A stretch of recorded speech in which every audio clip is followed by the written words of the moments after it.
Hey, welcome to my YouTube channel. Hello and welcome to my YouTube channel. My name is Nena. Thank you for clicking to watch this video to my old and new subscribers. Today, I will be sharing with you some common mistakes that immigrant students make when they move to Sweden. This may be common to some countries, but I'm talking specifically for Sweden. Watch till the end. I am sure you will learn a thing or two. Let's get right into it. I will try to give some examples from my personal experience because I made these mistakes too, and I hope that my examples would help even make the topic more interesting. So number one thing is that some students focus solely on finding a job and missing out on the experience and missing out on the other school activities that are available to them. Now, I understand that as a new student, self-funded student, coming here by yourself, funding your fees, funding your living expenses, it's a lot.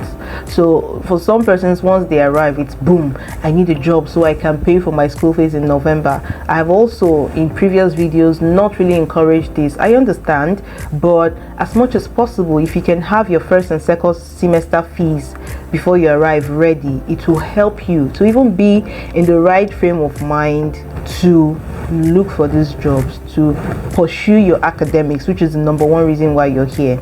So because they just need it, some persons just need a job, they focus a lot on job, neglecting their studies, not knowing that your permit is tied to your studies. And recently Sweden is becoming a bit strict, right?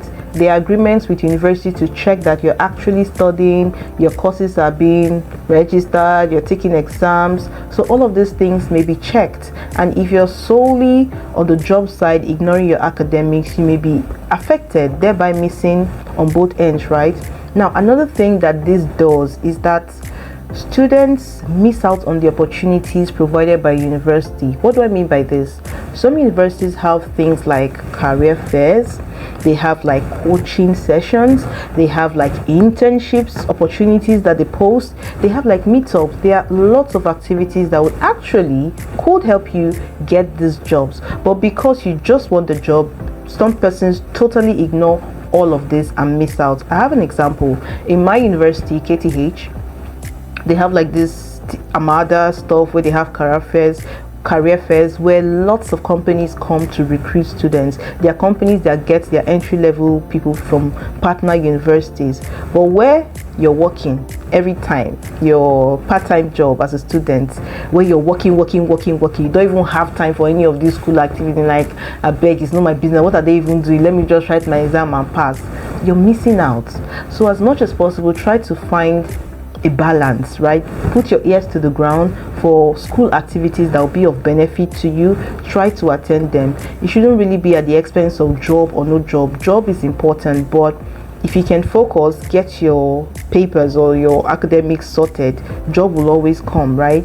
So yes, it's okay to work. I had a part-time job as a student, but I made sure I did not neglect my academics. So that's just a summary. While you're working or looking for a job, also do not neglect your academics, because guess what, even when you get a full-time job that will need sponsorship, you need to show that you've completed a certain amount of credits. Okay, so that's the first thing. Second thing is listening to wrong advice. Oh my god, trust me, just like I'm advising you now. You hear a lot of different advice from here, left, right, center, with people with different experiences. You should know that there is usually no one size fits all, right? What applies to one person may not apply to you. So even what I'm telling you, take with a pinch of salt. Take the ones that apply to you. The ones that don't apply to you, let it go. You will hear a lot of things. Oh my god, what did I not hear when I came to Sweden? I will tell you. Someone even told me, hey, this school, don't even stress yourself, you may not even find a job when you're done. Just pick whatever you see, this job, maybe a cleaning job or restaurant job, just focus. Once you do get this number of credits, just apply for work permit straight. But it's like, I heard a lot. Some, hey, don't even bother, go and do this. Oh my god, I don't even want to start mentioning. I'm sure some of you would already have started hearing this, but be careful. There's wisdom in counsel, but you should, I think there's wisdom in good counsel. I would like to say that while you're listening to all of this advice, be very sensitive to know which applies to you and which does not. For someone who's coming here for a master's study, you have a different expectation for yourself. So be conscious of who you're listening to and what you're listening to. Listen, but try to filter what is good for you and what is not.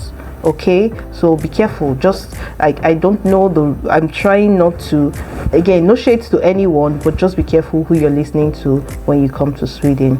Yes, get a job that's going to sponsor your work permit, but if you have a clear goal of what you want, pursue that goal with everything that you have. If you have to upskill. If you have to relate to people, if you have to network, be in the right place to get you to where you want to go to. Be careful of who you listen to. Something else that I would like to address, or some mistakes that student immigrants or immigrants in general make, is belittling their experiences. I mean like work experience or their knowledge, right?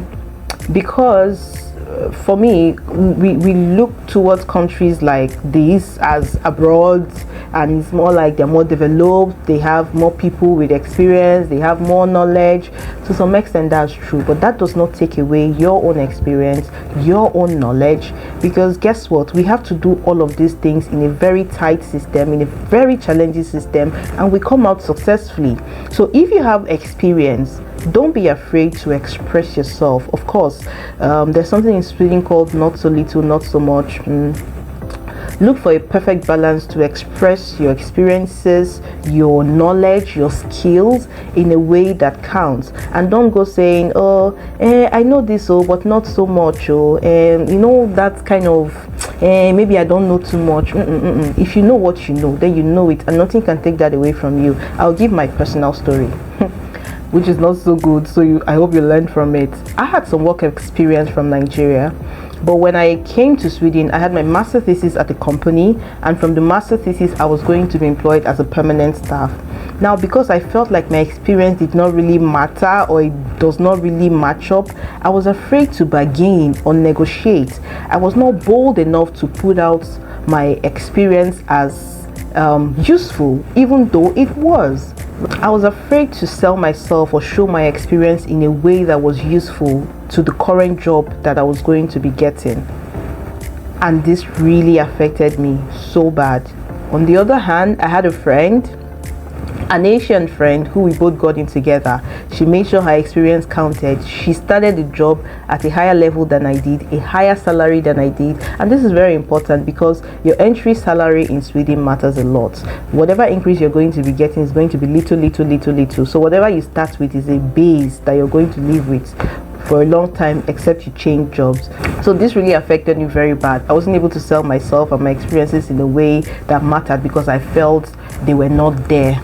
So avoid this. If you have experience, make sure you're able to present yourself in a way that counts. Okay, so moving on, another mistake is not taking advantage of credit or abusing credit.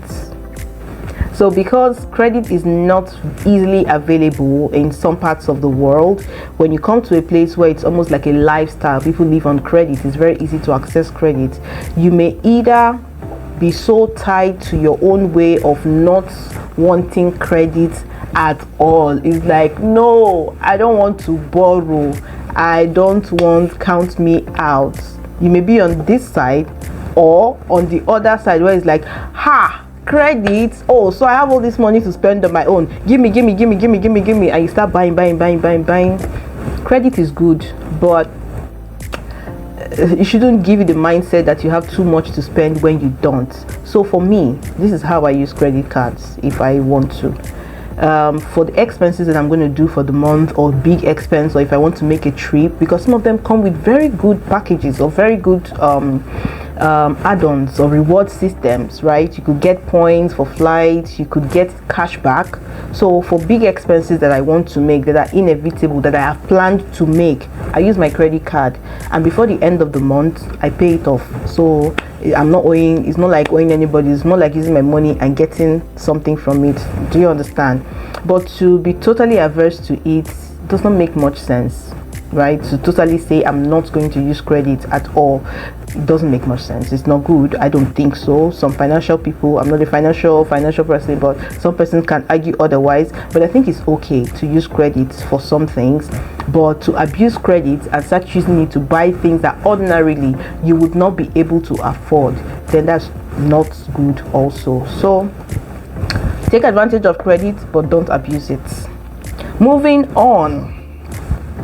This one may be long. It's having a blocked mindset or finding it hard to adapt or adjust to the system.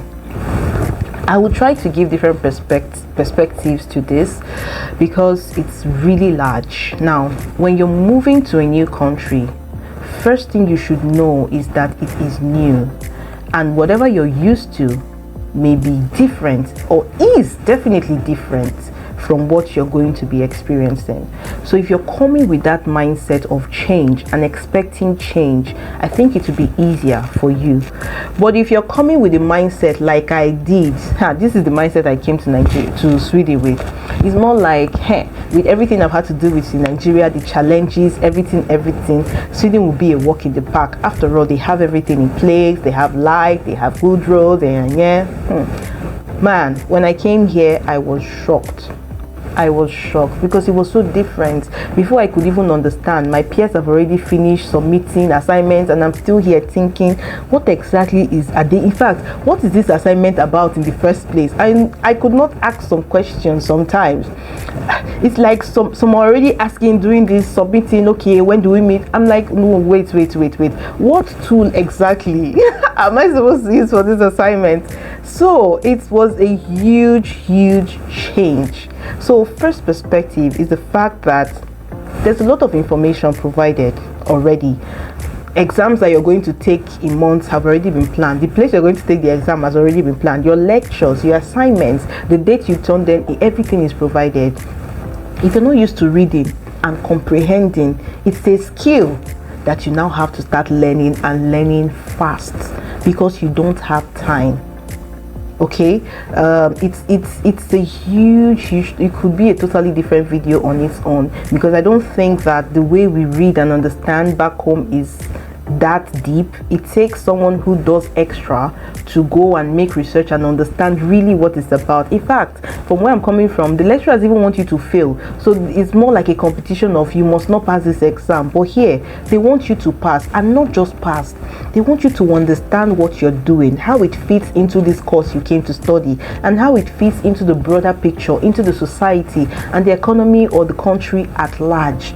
They want you to relate with what you're studying with. And if you're not used to this, if you're used to the fast way, cram and pour and pass, you will have a hard time. You will have a hard time. So begin to understand what is expected and start making the adjustments as soon as possible. If there are skills, if there are things that you know that you're lacking, start picking it up. This brings me to the second perspective. There is a lot of group work and research assignments here. In some places, you may not be used to research in this way, like typing, doing an assignment, doing your referencing in a particular order.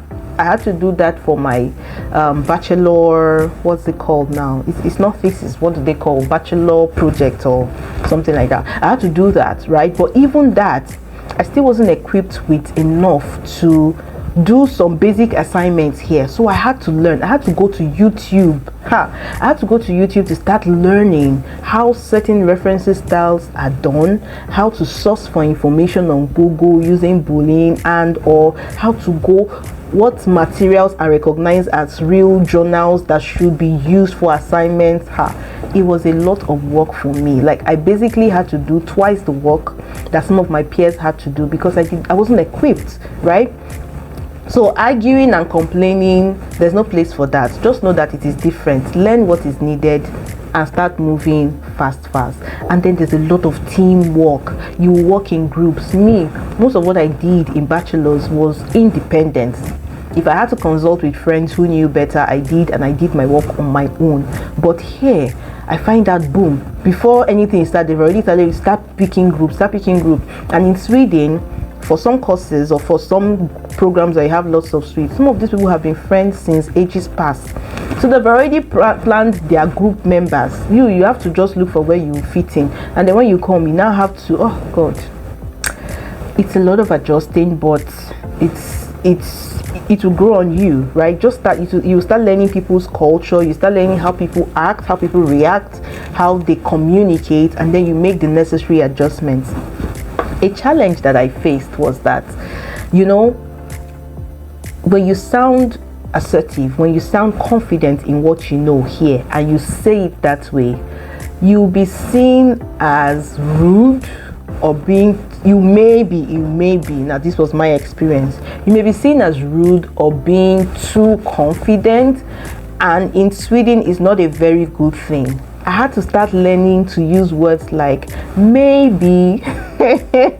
So if you want to say that this is a water bottle, you may say like, oh, I think this water bottle is this, or like you use words that are not oh, you have to just adjust. So I have to start using words like, I think we should go for lunch, or maybe it's time we take a break. Not that let's take a break, let's go for lunch. Hey, I had to start learning to use some words that I hear or heard other people use.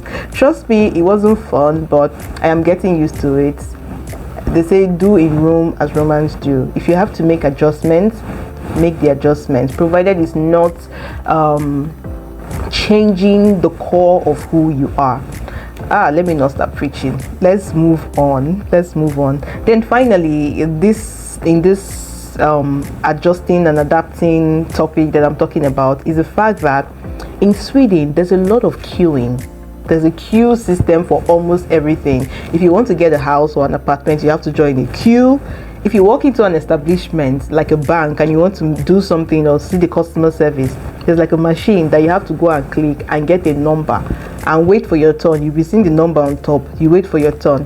Now, in some societies, like where I'm coming from, or even some developed societies where there's some social class and influence is very obvious, you may walk into an establishment like that, and because of your influence and or your money, you quickly go to the cashier, get your transactions done fast.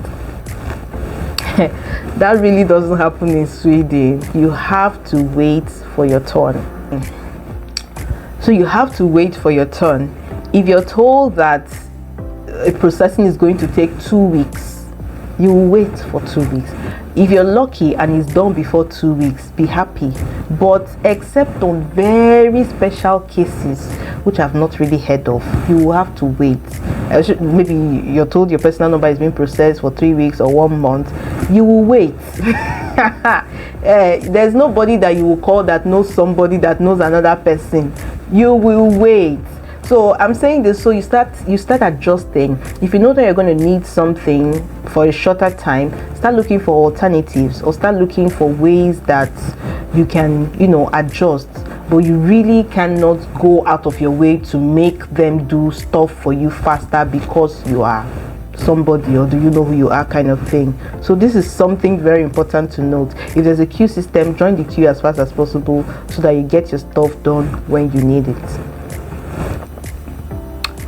Okay, last but not the least, mistakes that student immigrants make. For Christians, not going to church. I said this in my other video, and I'm going to keep putting it in when necessary and when needed.